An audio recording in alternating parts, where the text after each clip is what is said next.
So, welcome to the 2026 spring boys season. Today, we're going to be going over a couple things, just kind of broken out into 6 items. We'll touch on introductions, the board members, and how this webinar is going to go. We'll talk about eligibility requirements, and we'll talk a little bit more about the association and chapter. I'm sure a lot of you have some questions about what that is, what we're doing, what's different, why we're making a focus on that. So, we'll spend some time on that.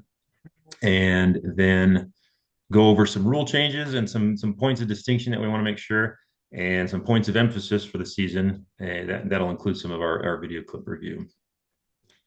So let's dive right in. Most of you should know these folks. We got Dave Wright. He's been our association president for some time now. I know he's on there somewhere. Let's say hi, Shep White. The other vice president, Jordan. Michelle Wicksham's our secretary of the association. Those are all the voted positions. Big thank you to Michelle for setting this up and getting all the tech side and taking Hey, care of so many Dan, different things. Uh-huh. sorry to interrupt. Can you remove your audience viewing? People are having trouble seeing the Audience presentation. view. I can absolutely do that. How do I lay out? Here we go. Let's change that. Content only. I appreciate that. Much better. So fantastic. Still no Dan. Wait. Still Okay, good working? now. All right. So those three guys, Dave, Jordan, Michelle, are the main guys that we vote in. We'll talk more about that at another time. You'll see some emails about how that voting happens. But for now, they're the ones that are serving as the association president, vice president, secretary. And then we have myself with director of education, Hunter is the director of recruitment and development, and Hamed Sadeghi is the director of mentoring. And really, what we're trying to do is just help support each and every one of you in your referee development. So today we'll be going over about an hour. We'll hopefully do a little less. It'll depend on the questions that you have as well as kind of the chat. I'd invite you to use that chat feature. Let's make sure we stay muted, please, so we can get through the information. If there are questions that you have, please type it into the chat. And you have the option there to, now I'm seeing the chat. You have the option there to ask questions, whether to the panelists, the iron group. If you put it to the entire group, it gives a chance for everybody to see your question. They might have the same questions, so put it there, and we'll have some of the panelists will be responding back in that chat. And then Hunter or Ahmed will be, or Jordan will be pinging me if it's something we need to discuss. It'll be recorded as well. So if there's somebody you know that's not here, or if you find yourself having to leave early or you joined late, we have it all here. We'll make sure that that's either on the website or sent out to each and every one of you.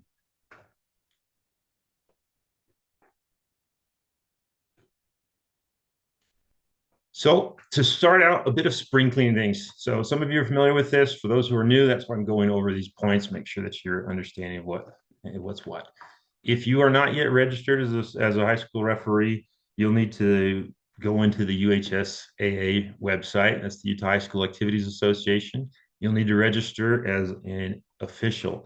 Basically, go to their website and you click on the how to become an official, and it'll guide you through the steps there. It's pretty self-explanatory. There's a fee to get registered with UHSAA. If it's your second sport, you will have a discounted price associated with it, and it will take you through all the steps of how to pay and what you need to do next. Along with that, this is not on that same website, but there's an association fee that we pay for this chapter. We'll talk a little bit more about what that is and what that entails. That's going to be further on in the presentation, but I want to make sure that you're aware of that. That's a $20 fee for this season. When you sign up with UHSAA, they send you a little rules book. I should have had one here, but I couldn't find it. I think it's in my other bag. Hunter might show one on screen here in a sec.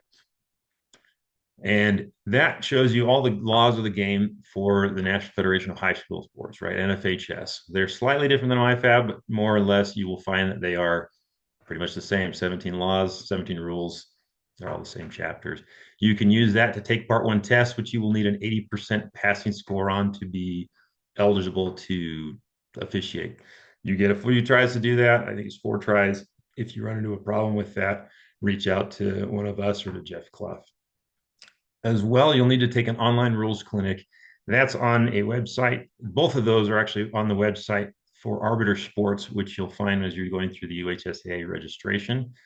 Arbiter Sports is the central system where you're getting your assignments, where you're doing your eligibility requirements, and where you can see you can accept those assignments. You can make updates to your profile, and you can see what requirements you still have to be eligible.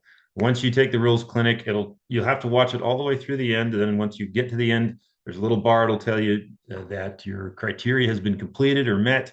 And the secondary thing that really tells you you actually have it done is it'll send you an email with this nice looking certificate. So make sure you've done that. If you end earlier, you close out, or you try to watch it in another window, it won't count it as watched.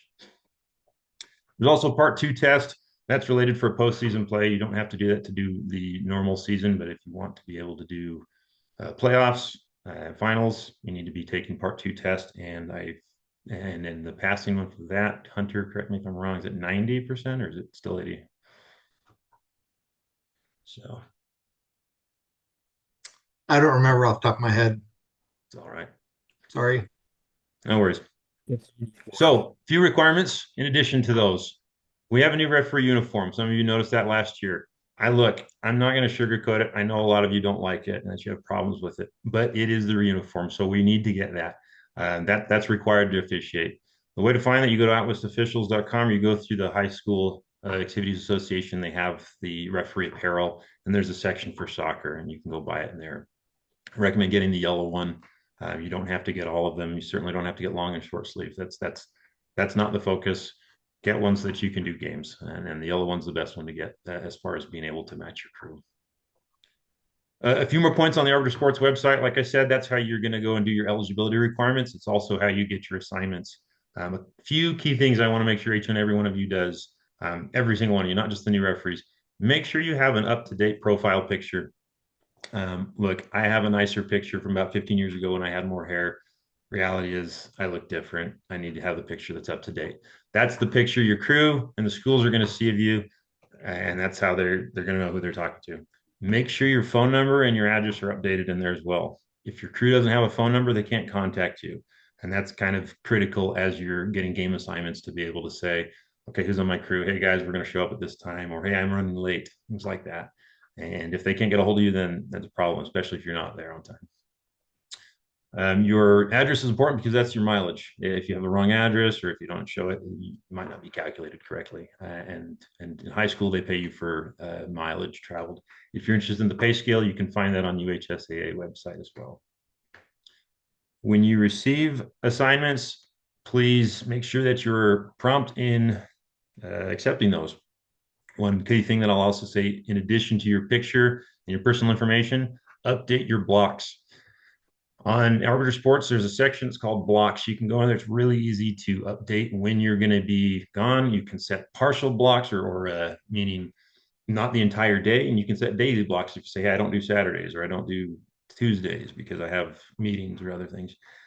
Or if you say, hey, I work till 4 o'clock every day, then put in the blocks that you're blocked out till 4 o'clock every day. It's much easier if you do that ahead of time rather than having to come back and decline assignments. And it also makes it a lot more difficult for our assigner. So please do that. Make it kind of a weekly or a daily thing that you just go and check and make it part of your habit. The more you do it, the easier it'll be.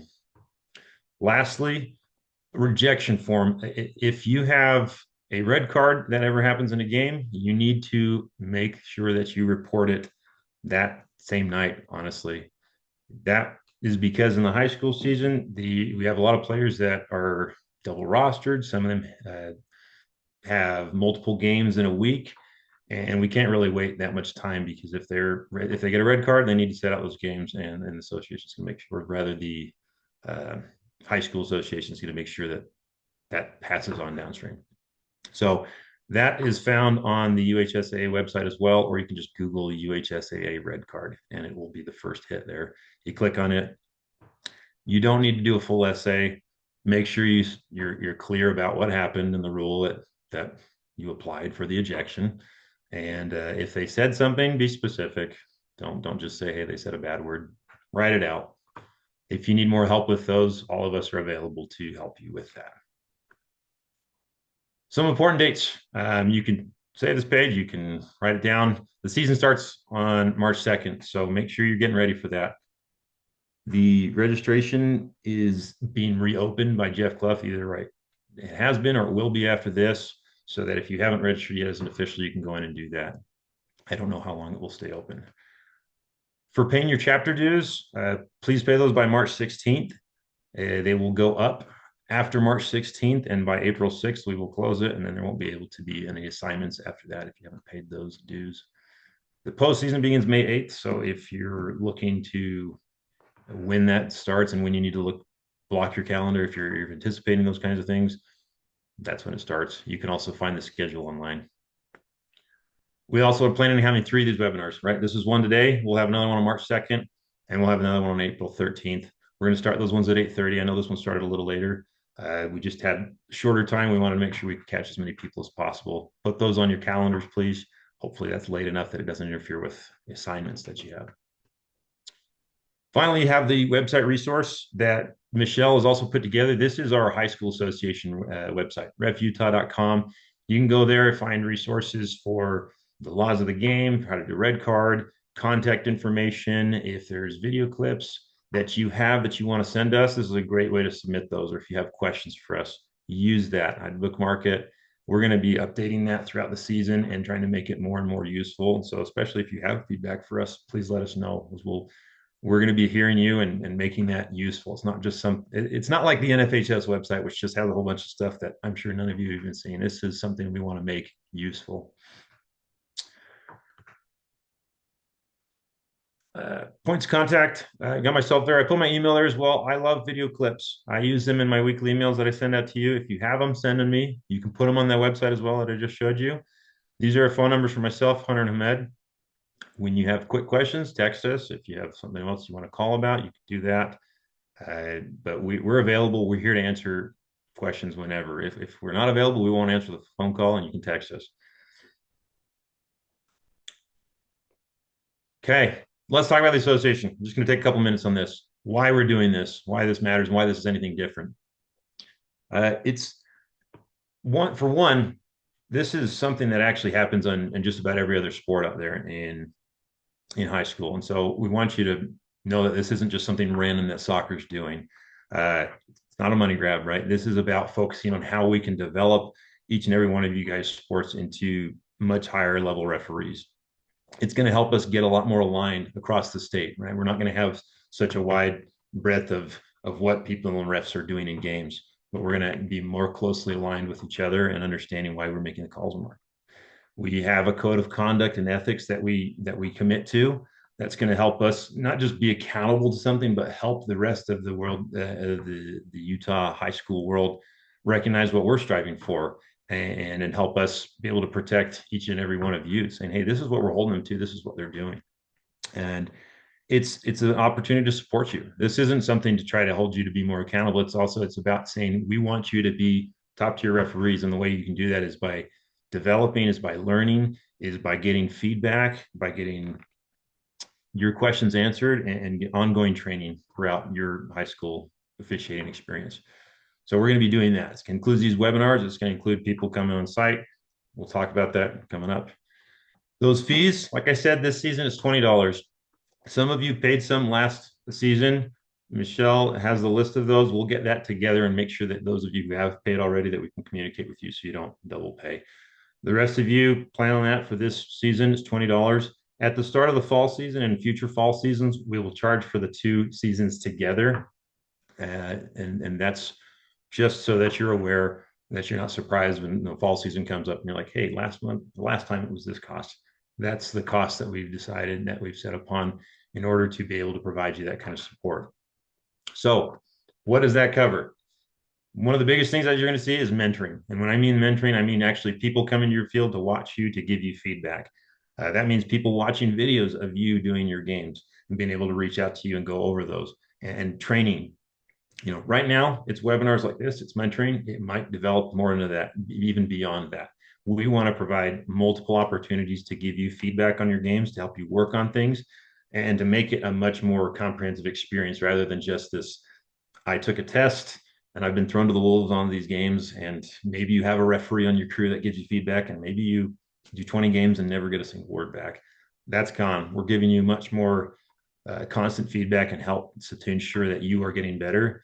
And we're a resource that you can reach out to at any time for more assistance. So again, don't just wait for us to come out either too. You can also reach out to us. We have those contacts on purpose. If you say, hey, I'm trying to work on this, you can reach out to myself. You can reach out to Hamed, to Hunter, to say, can you give me some ideas? Or can I send you some video clips? Or can I come to my next game? We'll work with you. We want to do that. We want to find more opportunities to see you guys in action and help you get to where your dreams and your goals are. Like I skipped the slide here. Okay. Now shifting gears a bit. I want to talk about rule changes for the season, as well as some, not all the rule changes. Some of them I'm not going to cover. There's another video that talks about some of those, and as you get those rule books and look through them, you can see some of the changes. This is important though because it highlights the difference between high school and club when it deals with injured players. Rule 3.3.2b clarifies that if an official beckons a coach or a trainer or healthcare provider onto the field for any injured player, including the goalkeeper, that player must leave the field regardless of the reason that the clock is stopped. So let's say you stopped the clock for something else entirely, but you have a player who's down on the ground, and you're like, yeah, you can go ahead and check him. You wave him on. That player now has to leave. Previously, there was some confusion that people's like, oh, I can take advantage of the stop. I get somebody on the field, and now suddenly I've got a trainer on the field. I'm waiting for them to get off. And it's like, oh, well, you didn't stop the clock for that, so they can stay on the field. Now we get them off. On the club side, the goalkeeper, when he's being tended to by a healthcare provider or a trainer, they don't have to leave. High school, they do. Make sure you're aware of that difference. Hunter, I'm going to pause. Any questions coming up that I need to discuss that have come through the chat? Anything you're saying, or There's Jordan? a gray box on your screen Is it this that's thing? covering I'm part of see your if I can get rid of presentation. this. Is that gray box? Yeah, Sweet. I wasn't sure if that was coming through or not. Okay. plain. Get it out There of we the go. way. Fantastic. That makes it a lot easier for me too. That I don't see all you guys. Next one, halftime period. 724 is a new rule that prohibits a coach or team personnel other than the team captain from speaking with a referee during the interval between periods, otherwise known as halftime, unless beckoned by a referee. Guys, this is a tool in your toolbox. This isn't supposed to be that a coach comes over and says, hey, ref, got a question, and you go, card. No, it's supposed to just say, hey, this is a time that you're supposed to rest. You're supposed to rest, you're supposed to regroup, have that time with your crew and not be bothered by the team. Now, if you want to take advantage of that and say, hey, let's chat something quick, captain or coach, yeah, let me give you a quick answer. You can do that. If the coach is coming towards you respectfully, you can tell them, you can remind them. You don't have to card them immediately. If they're not coming respectfully, yeah, that's a great time where you can give them a card. You can warn them. That's a yellow card, guys. Don't just red card them. Please don't do that. They come over, they're upset. You can give them a yellow card, say, coach, there's a rule. You're not allowed to come talk to us during this time. We need to have our halftime. You need to have yours. Please go back to your team area, right? Manage it. Use that winning personality so that you don't have to have a fight with them. Another distinction that I want to make certain that you all know, I've seen this a couple times in high school games. In the high school rules, there is no 8-second countdown for a goalkeeper holding the ball. That is a club or a IFAB law, right? Maybe you've seen it where the keeper's holding on to it and they're trying to get on the club side or on the IFAB side, there's a greater push to get the ball back into play. And so they'll say, hey, keeper, let's go. And they'll start counting down with their finger. They'll do a visible count. Don't do that. That doesn't exist under NFHS yet. It's still a 6-second limit on the goalkeeper that nobody calls at 6 seconds, right? Be proactive. Use your voice. Communicate with the keeper. Hey, keeper, let's go. Let's get the ball back in play. Keeper, come on, come on. But I promise you, you call it right at 6 seconds, you are probably going to have a problem. So be proactive. Talk with them. Please don't do a visible count. That's not in play with high school yet. Okay, moving on to points of emphasis. 4 only I want to go over. Interaction with the participants, technical area in the bench decorum, abusive language and banned terms, and then we're going to end with serious foul play and violent conduct. We've got some clips that we'll go over. We'll take some time on those, but hopefully we're trying to leave the majority of time for you to give us questions, to go over other things that you need, and then hopefully get out here earlier. Okay? So, oh, I skipped one. Oh, my bad. Well, we'll talk about this anyway. Bench area and decorum. This point here, guys, is we want to keep those areas ordered, right? The coach is responsible for his bench area and his team personnel that are in that area, right? And they're not supposed to just be hanging out in the technical area, especially if you have both teams on the same side. I know in high school, a lot of the times they're on opposite sides. So there's a little more grace given for how close they are. But frankly speaking, you want to back them up from that so that you can tell when you have subs. It's really hard to tell if you have subs if there's 15 coaches and players all standing right by half field and you don't know if you're going to call them on. And it just kind of slows the game down. So encourage them to back them up. You get to the field early. You can say, hey, coach, could you scoot over about 10 yards? That way I know when somebody's here. If you have your stuff set up up there, you can tell them to back their stuff off. I have been hit by a camera before when I was standing at midfield, and I don't like that. So do what you have to do to make sure that you have your space too. Where it matters, be aware of the behavior, how the coach's behavior and the bench's behavior is starting to impact the play of the game. If you have a coach that's on the sideline throwing and tossing stuff and screaming and losing his mind, you need to deal with it. That's a point of emphasis. We don't want to have just, hey, I can ignore him because I'm really, water off a duck's back. I don't mind if he's freaking out and throwing stuff. No, deal with it. ARs, you're seeing it, you're hearing it. Pause the game, get the center over so that you can say, hey, let's manage this before it gets worse. That kind of behavior will spill onto the field and it affects everything. It affects the fans. It just affects the general quality of the game. So help them out. Use your personality, use your tools. Don't just come over and card and walk back. Talk to them, coach, help me out. What's going on? Okay. If you have a situation on the bench that is a problem, that's a great time for a card. Where it's risen to that point of somebody throwing something, somebody screaming something right from the bench. You can't tell where it came from. That's a card to the coach. Okay. He is responsible for the decorum of his bench. Okay. Oh, I feel like I skipped. It's coming down. So went out of order here. I apologize. We'll come back to interactions with the players, but let's talk about abusive language. Okay. This is a big one that we get, especially in the boys' season. It seems like they use a lot more of this language than the girls. Guys, we know that they're youth and we don't want them using language, right? But let's find ways to keep them in the game rather than ways to just take them out of the game right away. Know when it's the time to do it. If they're going and screaming at their player, hey, F you, this, well, then you got to deal with it. But the context, if they miss an open shot, they sky it over the net and they drop that word, just do a little drive by and say, hey, keep it down, man. Don't, I get it. It sucks, but hey, don't yell that, please. There's no need to just run over and, hey, I got to card you because you said that. And heaven forbid that they miss a shot open net, they drop the F-bomb and you go red card. I'm like, think about how you can manage that, right? There are times when it's much more public, like they're just screaming at the top of their lungs, and now you have a problem because everybody's looking at you like, hey, that has to be dealt with. You might have to deal with it. But find ways to use your toolkit, use your personality, use warnings, use a yellow card instead. Those are the times where you can manage it. Now, if it is directed at people, if they're directing at you, and I'm not just saying like, dang, ref, you're doing this. No, that's not it. Or, hey, ref, get some glasses. That's not the same thing. Now, if they're saying you're an effing terrible referee, F you, yeah, you need to deal with that. That is no longer just somebody upset or just a little emotion. That's somebody who's risen now beyond the level of dissent, who's using directive and abusive language. And in the high school area, we want to get rid of that.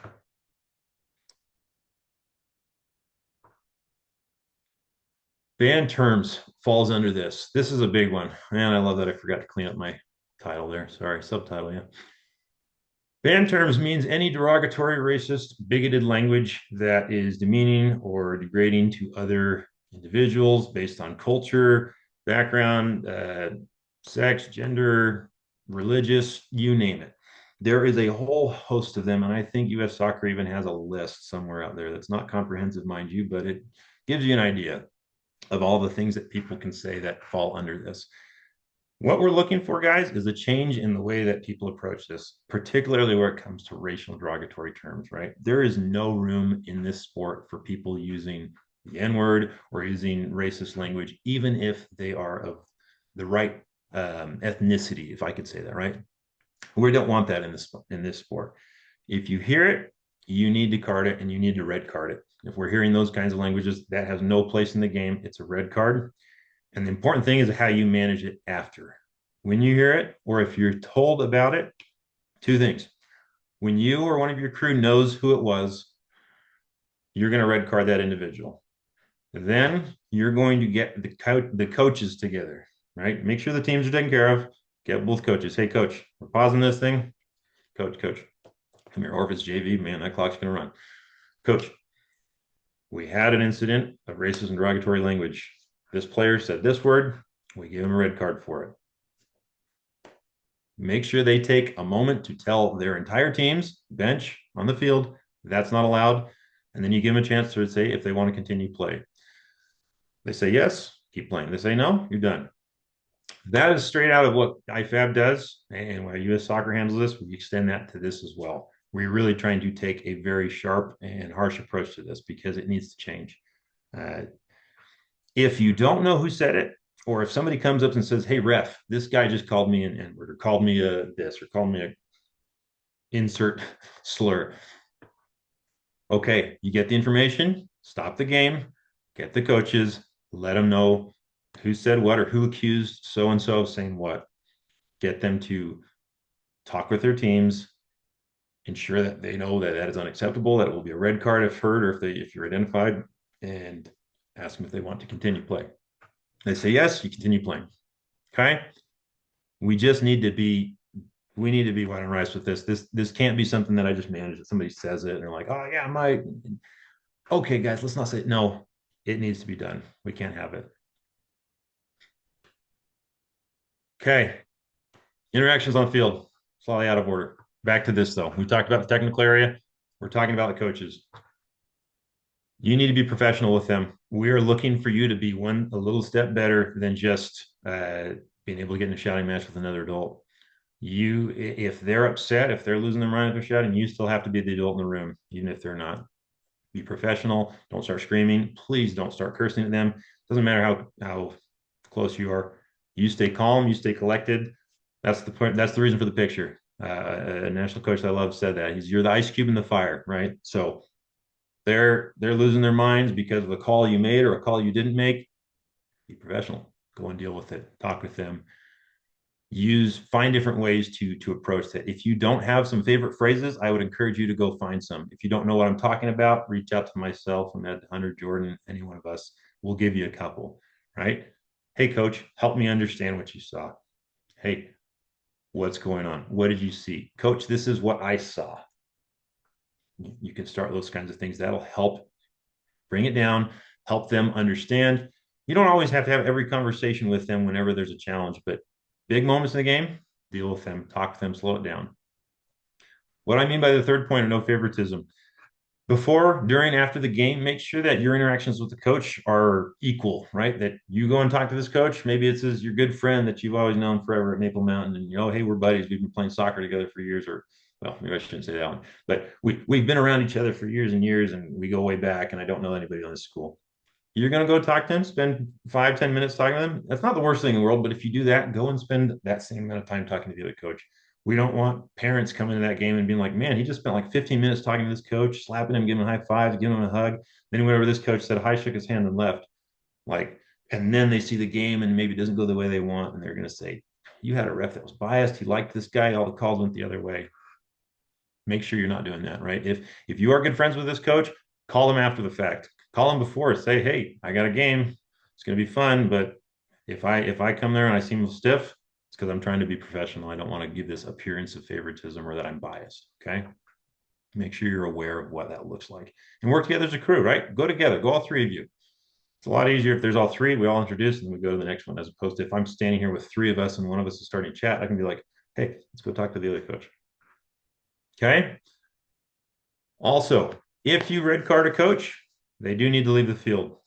There's multiple coaches. There's other people out on the roster that should be able to take care of it. And they'll be able to be there with the team. I bring that up because your next one is going to be players.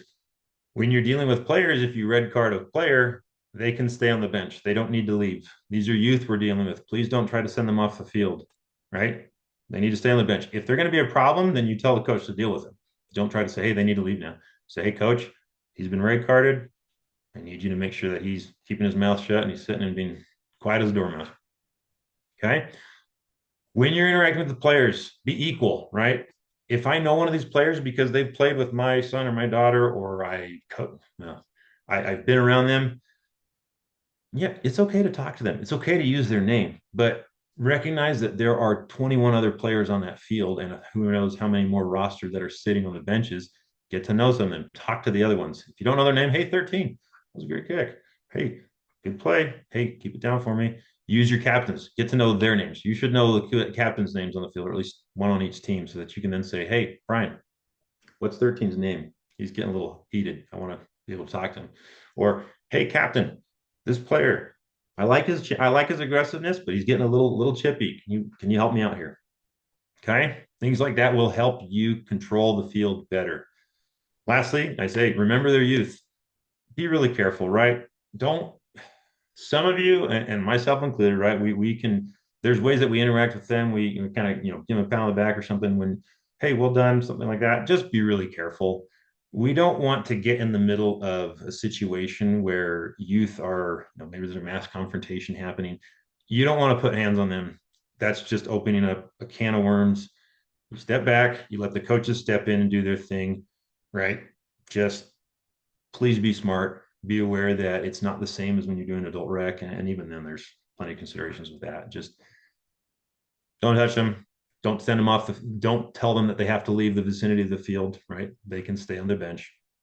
And like I said with the coaches, don't curse at them. Don't curse at the players either, especially youth. Right? How's that going to look if they go back to their bench after they were mouthing off at you, so you gave them a little bit of their own medicine, and they go to their coach and say, "The ref just cursed at me." That's not going to go over well. I promise. Fans. This is my favorite one. Those of you who know me, right? Fans are part of the game. They honestly, I think they make the game, because when they're really into that game and you make that critical call and half of them love you and half of them hate your guts, I don't know about you, but that's an exciting time as long as I'm confident in my call, right? When I mess up a call, yeah, then that doesn't help. But don't engage them when you're starting to get irked by them. In fact, I try to say don't engage them at all, right?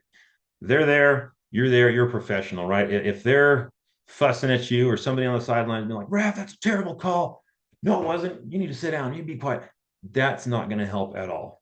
Don't start trying to go back and forth with them, right? I say know your audience, right? If you're gonna find ways where you're gonna be humorous or something, know who you're working with, right? If you're a sideline and you walk over at the start of the game, there's some parents that are sitting there, and they make some comment like, "Oh, are you gonna give us a good game today?" You can use some humor. Hey, can you help me make this call? This is my first game ever, right? Or, yeah, I'm just gonna stand right here. You guys want to take my flag? You can try that. Just it makes you a little more human. But if you have problems with a fan, don't deal with that directly. Go to the coach. That's part of his responsibility. And you can pause the game at that point and say, "Hey, coach, we've got some fans that are really getting personal, that are really getting out of control, or that are a problem." And I'm not just talking about fans getting upset about the calls not going their way. When you have somebody who's really starting to make an impact on the game, somebody who's yelling derogatory racist language, things like that, well, guess what? You can't card them. So if you've ever tried to card a fan, props to you, but you can't do that. Don't do it. Have the coach deal with them. If the coach is like, "I'm not going to deal with it," well, now you're not at a standstill where you're saying, "Coach, we can't start this game until you or one of the school administration deal with that." Just about every coach is going to do that. They're going to work with you. I don't think that really any coach out there isn't going to work with you. So use that. They've got assistant coaches, and just in every single situation I've had where I've had a problem, I just go over and mention it, and they send an assistant coach over. Half the time, the players are helping you too. I mean, there's nothing quite as funny as a player stopping you like, "Mom, you need to be quiet." And you're just like, "Oh, I wouldn't talk to my mother that way, but thanks." So be careful there. You let them get under your skin, it's not going to make the rest of the game really any easier. Okay. All right. This is the last most important part. Those of you who know Marvel, then you know why I put this guy there. There's no place for your ego. So let go of it. somehow maybe got carried over. No, there's no maybe here. There's no place for your ego. So you give a card to somebody, somebody's giving dissent, give them the card, keep going. That player wants to get one last grumble in, just let it go. It doesn't matter. The coaches grumble something under his breath. We don't care. Keep playing, right? That's not the same as the coach screaming across the field at you. You know how to deal with that. That's dissent. That's easy. But you say, hey, coach, no more. We got to be done with this. And then, he says, well, you got to be done with it. Just who cares? You don't need to try to parent him. I know it's Utah. You don't need to convert him either. Like, no. This is what happened. Just, you want to give him an explanation, coach? This is what I saw. We're going to play with that. Okay. Thanks. We keep going. Every time that I see a referee get ego, that's where I see these 1-ups. And that's where suddenly I see one situation that probably should have been a warning. And suddenly 2 cards later, you're missing a coach or a player. And I'm like, how did that happen? Usually it's because people couldn't let go and they said, no, I'm the authority. I'm the boss on this field. Nobody's going to countermand me. Get rid of it. Okay. It'll make your game so much better if you can just be professional. You can be stern, but if you lose control and you start getting angry and you start yelling back at them, it's not going to work well. Okay. All right. Last thing we want to cover, serious foul play versus violent conduct. This is important because they're both red cards, but we want to understand what a player is trying to do and what led them to that point versus where violent conduct has. I mean, neither one of these has a place in the game, but violent conduct is stepping to a level that we don't want to see at all. So serious foul play is a tackle or a challenge that endangers the safety of an opponent or uses excessive force or brutality. Keyword here is when they are challenging for the ball. They're making a play on the ball and they're doing so in a way that is unsafe, that endangers the safety of an opponent. There's too much force, right? They're going crazy into this challenge to get the ball without any regard for the safety of their opponent. Brutality. I'll have a clip here that you'll see that kind of highlights this. This is a great one. I don't know if brutality is the right word, but you'll see. We'll just play the clip all the way through and see what I'm talking about. Don't worry, they'll do a replay of it here.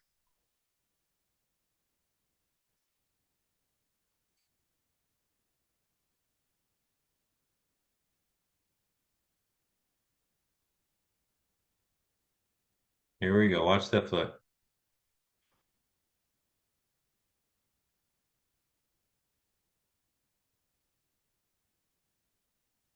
Goes up for it. Whoopsie.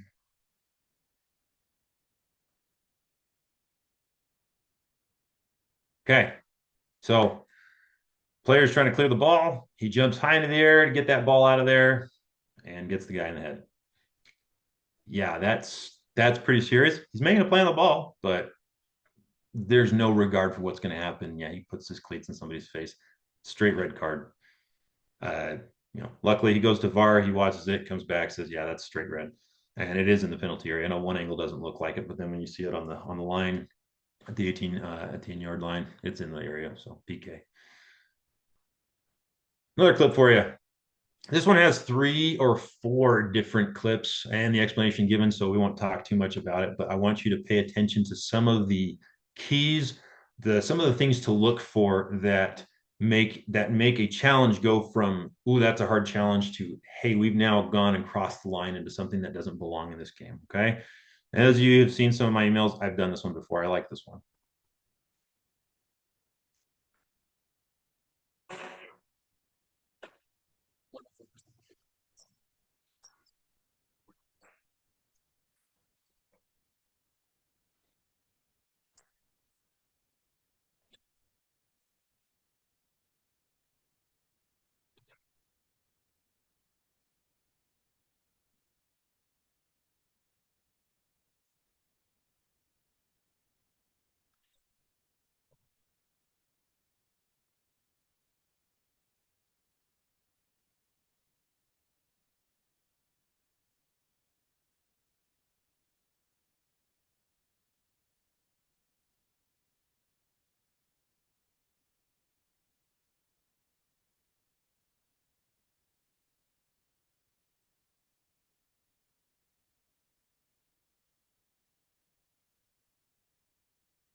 Okay.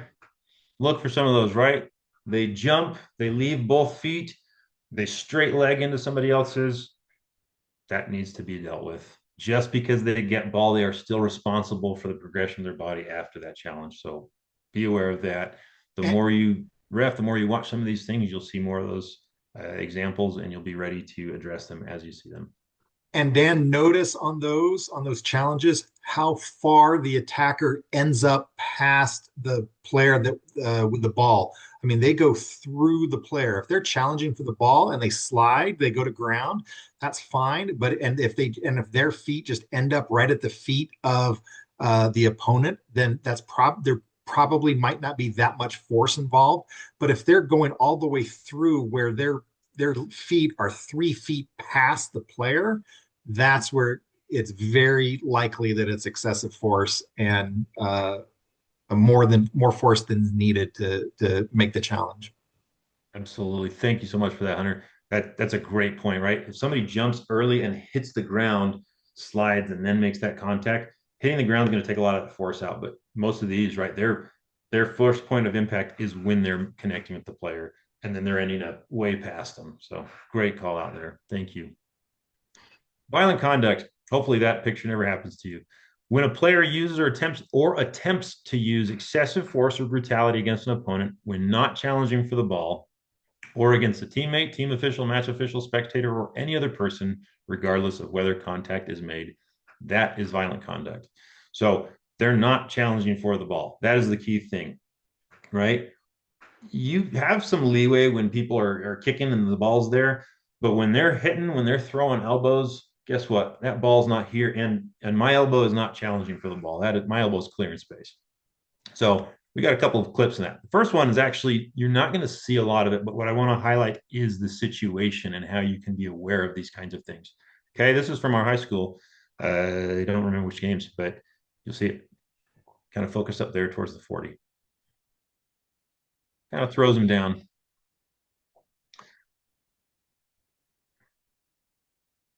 And some of these players, as they're rushing in, a player gets stomped on.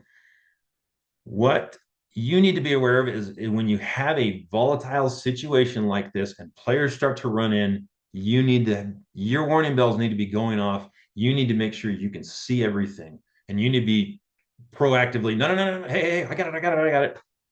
Do whatever you can. Use that voice, hands, no. Because every boy out there wants to defend his honor and his teammates' honor to the nth degree. And we need to get ahead of that because it's only a problem. When something like that too, one of the things I'll note to you, it happened in the middle of the field, thankfully. If that happens in front of a bench, as you see fouls occur in front of there, be on guard, right? Especially violent conduct where somebody's stomping like that, that's really going to get people riled up. If you've ever played, right, you see a teammate get some dirty shot like that, you don't care the repercussions. You're going to jump up and handle it yourself. So as a referee, you need to be aware of those situations, getting in there and diffusing as quickly as possible. So another one, right, and you can guess what it's about. So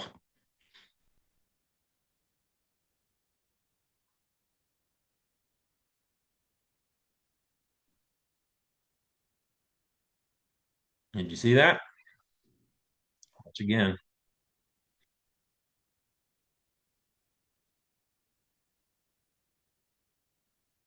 Watch that left hand elbow on white. Right here. Boom.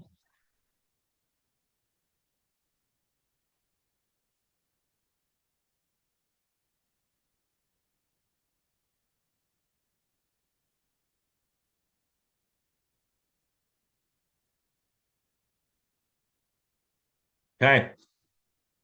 Something to know. When you get to violent conduct, what you are seeing are non-soccer plays, right? If you're seeing a football move, a wrestling move, an MMA move in a soccer game, be thinking violent conduct, right? Those have no place in the sport, right? A hard challenge is not the same as me grabbing somebody's arm and throwing them, right? Or me taking an elbow, cocking it, and jacking a guy in the face. Something else I want to call out about this one that you need to be aware of with violent conduct. there was a buildup in this one, right? The one player's knocking into the guy's back. He's hard challenge and he's coming again. We don't know if what that's going to turn into, but as you see those, especially in the boys' season, they get pretty heated pretty quick. Be aware, be proactive, and be on guard. So you can be talking, hey, he's up, I got you, I'm here. Things like that. If you're not close, if you're on the other side of the field, you're not going to stop that. You're not going to prevent that. But if you're close by and you can use your voice, hey, I'm here, be smart. Things like that can help players sometimes. Sometimes they just want to do what they're going to do, and we have to be ready to sanction it as necessary. Okay, here's another fun one. This one is that I want you to pay attention for, just like the mass confrontation where then the player gets stomped. This one, watch for after fouls, the antics that happen after that. Okay.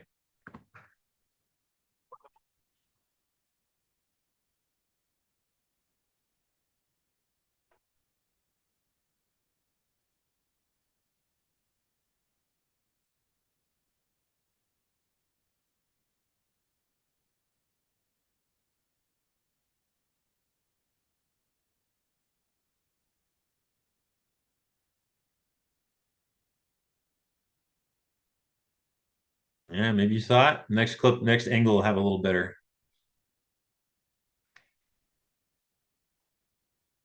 Watch that foot. Watch that. Oop.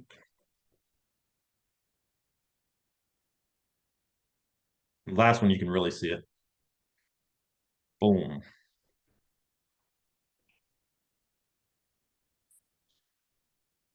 So in this situation, was the red player fouled? Yeah, he's probably fouled. Guy's coming late. He's getting in behind.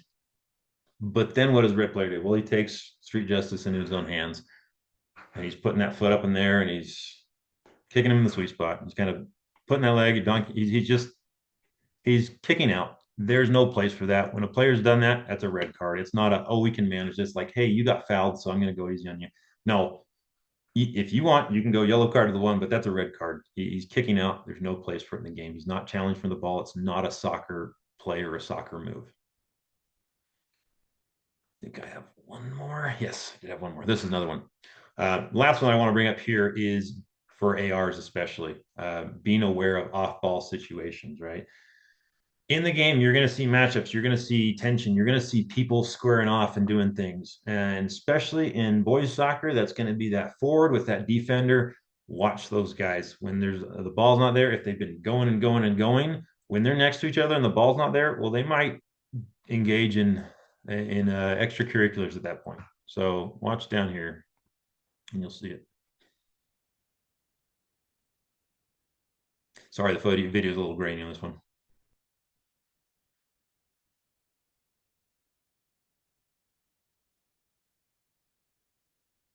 I'll play it one more time so you can see it. That was kind of a clip, a little 12, 14-second clip. But what you want to be watching for is the white players grabbing, pulling on the yellow player, right? So there's a build up to this again, right? Because he sees an opportunity to score. And he kind of wants to get some advantage there. So he's pulling, the yellow player spins a little bit, and he comes back and just clocks him. It might not even be that hard, right? We're not worried about, oh, well, he only kind of got you. He rose his hand, and yeah, maybe he kind of just a light slap. No, if he's bringing his hand up to hit him, it's not a challenge for the ball. It's not a soccer play. So watch again, right? You're going to have white player down here. Rather, the white player starts it, yellow player ends it. So he's pulling, spins around. There's the hand coming up and smacking him on the ear. And any professional player worth their salt knows exactly what to do with that. So be aware, be scanning, and when you see that, stop the game. If you're the AR and the play's going, you need to get ahead of that and put that flag up so that your referee's covered, because that referee's looking somewhere else, right? He's not paying attention. The ball's not over there. The play's not going over there. It's just transition. So you help each other out. You're a crew. Okay. So in final, get yourselves ready. It's February 2nd. Season starts March 2nd. Start getting physically fit. Don't wait till your first game to say, here's how I'm getting in shape. Get out, do a little bit of running, do a little bit of cardio, stretch, see how you're feeling, dust off the old joints if you're me. I know I'm not old, but my joints are all creaky for whatever reason. So I have to start running. I have to start prepping. Mentally prepare yourself. Envision what that first game is going to feel like, how you're going to get out there, what you're going to do, and how you're going to go execute and do a great job and have a fun time, right? If you get yourself physically ready, mentally ready, you're gonna accomplish it, regardless of how well you know it. You prepare yourself now, you study the laws of the game, and by the time that first assignment comes, you're gonna kill it. But thank you guys. We appreciate your being here on this webinar. And want to kind of give you a little bit of time if there are any questions, or Jordan, Hunter, Hamed, if there's something that we need to discuss before we wrap this up.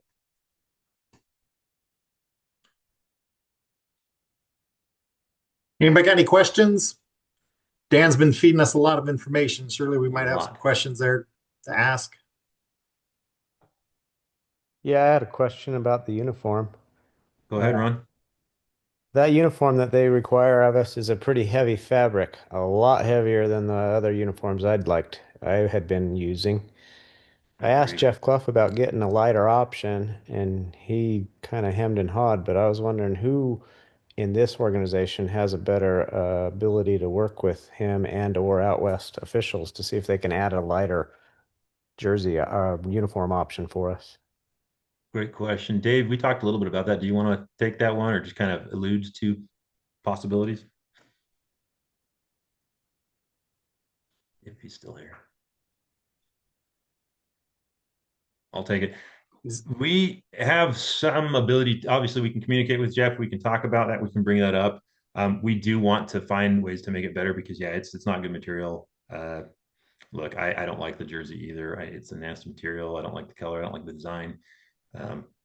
It's so noted. Can't really do anything about it right now, but we will keep that in mind. Thanks, Ron. You could always, give all of us who bought the uniform a discount on our member fees for this next year, since we have to pay nearly $60 per shirt. Just saying. I hear you, Lori. Absolutely right.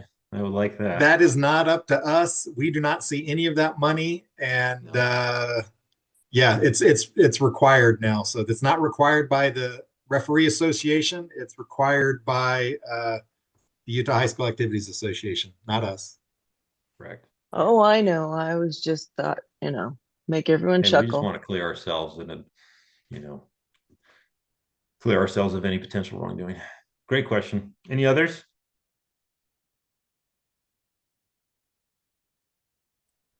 Yes, this is Noel. Just a quick hit discussion on small microscopic shin guards. Thank you for bringing that one up. Yes, That's sir. actually a point that Dave asked me to cover, and I forgot entirely. Yes, there is a focus. That's another thing that Jeff is very concerned about, and we are as well. If you notice it, deal with it. Yeah, players are required to have the right shin guards that the NOCSAE label, that's NOCSAE NOCSAE label, says they're supposed to. If your shin guards are like mine, you can't see it. But guys, if it's the size of a little child's play toy, it's not big enough. It needs to be covering that. So if you see it early on, tell the player, hey, you got to go deal with that. If you see it on the field, send them off. If you want to, yeah, you can go card the coach for that. I usually just say, hey, go get that changed. That's not protecting anything. So Dan, is there going to be, any discussion with the coaches during their coaches meeting? Because it's been more prevalent in the last couple of years. So I just want to make sure that the coaches are aware that we know, and they should know, that is inappropriate, gear. Absolutely. They've actually, for the last 2 years, that's been a point that's been reiterated multiple times, and the coaches are well aware of it. And I think the players are too caught up in it because on the club side, I wouldn't say encouraged, but it's not as enforced the same way. We kind of just say, well, it's your funeral, your ankles, your shin guards, your shins. But at the high school level, no, we do want to stop that. We want to remind players, and when we see it, deal with it. The coaches are aware. They're going to do the best they can. We've asked them, and make sure that you're asking that, right? That's one of those things you need to ask every coach at the start of a game, if their players are going to be legally and properly equipped. And if you want to, you can remind them, say, it's not just, hey, I'm saying that for the sake of saying it. If you've got the little shin guards, guys, get them changed. you can tell the captain to go, hey, go remind your starting 11. But that's about as far as we really can do. Hey Dan, we've had emails and stuff to the coaches and coaches association in the past few years, like you said, but I know personally of 6 brand new high school coaches for this Mhm. boys season, and many of them are not uh, teachers or educators, so they are club coaches and things like that. I would suggest that uh, someone in the association gets with Brennan and or Jeff and send out another email, or have the coaches associations remind coaches, because there's brand new coaches all over the place. It's a So great point, Todd. Thanks. We'll do that. Hamed, if you can make a note of that. I know part of our goal this year too is to have more communication with the coaches, and to even add them to some of the trainings we send out so that they're aware of what you're being trained on or told to do, and so that they're aware of it. But we'll make sure that that's a reminder that goes out again to these shin guards, our points of emphasis, about some of those specific things, right? The decorum, the interaction, the use of language, serious foul play. But we'll include that too. That's a key thing that they need to be aware of. So thanks, Todd. yep. And then Dan, one thing that got brought up in chat that Mhm. maybe we glossed over at the beginning, but just make sure that when we get our blocks put in Arbiter and then check that box that says ready to be assigned. I think Matt went through and unchecked everybody over the winter so that there won't be any confusion or anything. Yeah, we have to actually actively make ourselves eligible, ready to be assigned for the season. So if you're not getting any games, you're wondering why not here in the next couple of weeks. It might be because you haven't checked that box. But when you check that box, make sure your blocks are in. I can speak on Matt's behalf. It's no fun to have to do multiple assignments just because us referees don't have our blocks up to date. So things come up if you get sick or got a work trip, things like that. Matt totally understands and will work with you, but just going, oh, dang it, I can't work on Thursdays or whatever, let's put those blocks in as soon as possible and then check the ready to be assigned. 100%. That's a great thing. All of you will go need to do that. I know you got the email today, just like I did. Once you're ready, check it. That was intentional. It wasn't an accident. We want everybody actually saying, okay, I've done all the things I needed to. I've updated my picture, put my blocks, check, I'm ready to sign. And yeah, and then communicate with us too. If you're not seeing the games you want to see, talk with us. That's not something we want you to go harass Matt about. We'll work with him to make sure that you're getting on the games that you want to, or that you're prepared for, and that we can have somebody there. Make sure that you reach out to us, engage us. That we're not just saying, we aren't here to just do random meetings and then death by PowerPoint. We are here really to help you get to harder games and to get yourself ready and to learn from those kinds of experiences. I'm gonna just I'll close it just in the sense of thank you for being on here. We can stay on a little bit longer for those who have other questions who want to, but I want to make sure to respect the time of those of you who are saying, hey, I'm good, I want to jump off. You're more than welcome to leave. Thank you for making the time. We will keep in contact with you, and this will be made available, and we'll share where that is. But excited to work with you this season. So thank you guys. Those who want to stay on, feel free to.